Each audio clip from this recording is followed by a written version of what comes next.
ప్రపంచం గర్వించదగు సినీ దర్శకుల్లో ప్రముఖులు మన శ్యామ్ బెనగల్ గారండి. వీరు 90 ఇయర్స్ ఏజ్‌లో నిన్న కాలం చేశారు. వీరు మన హైదరాబాద్‌లోనే జన్మించారనమాట. వీరు విద్యాభ్యాసం కూడా మన ఉస్మానియా యూనివర్సిటీలోనే జరిగింది. వీరు సినీ రంగంలో దర్శకత్వం వహించడం కంటే ముందు అనేకమైనటువంటి డాక్యుమెంటరీస్‌ని వీరు తీయడం అనేది జరిగిందనమాట. ప్యారలల్ సినిమా అంటారు.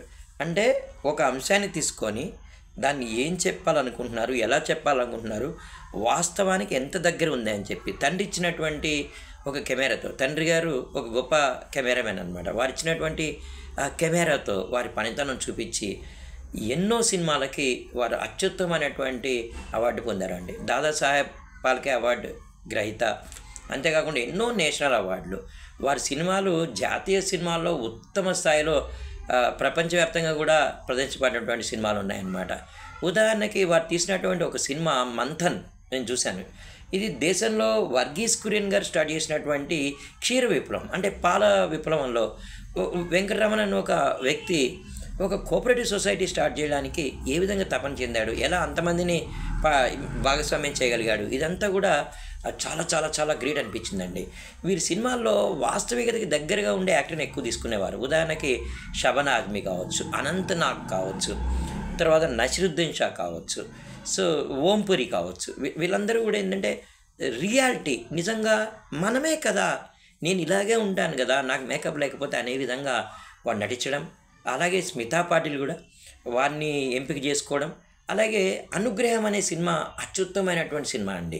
ఒక బ్రాహ్మణ యువకుడు బై నేమ్ పరశురామ్ అనమాట.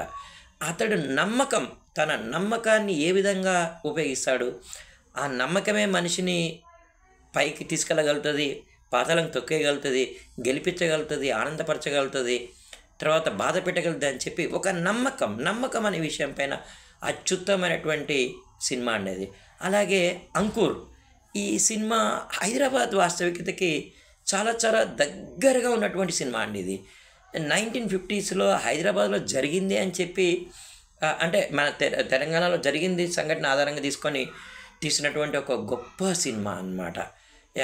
ఇది కూడా ఎన్నో నేషనల్ అవార్డ్స్ అనేది పొందింది.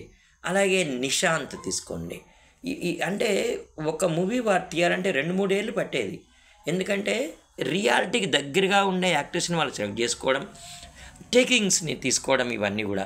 మహానుభావులకి మరణం ఏంటండి అని చెప్పి స్వర్ణ అంటుంటే నాకు అనిపించింది, అమర్ రహే శ్యామ్ బెనగల్జీ, అమర్ రహే శ్యామ్ బెనగల్జీ. భారత చలనచిత్ర సీమలో ఎప్పుడు గుర్తుండే వ్యక్తి.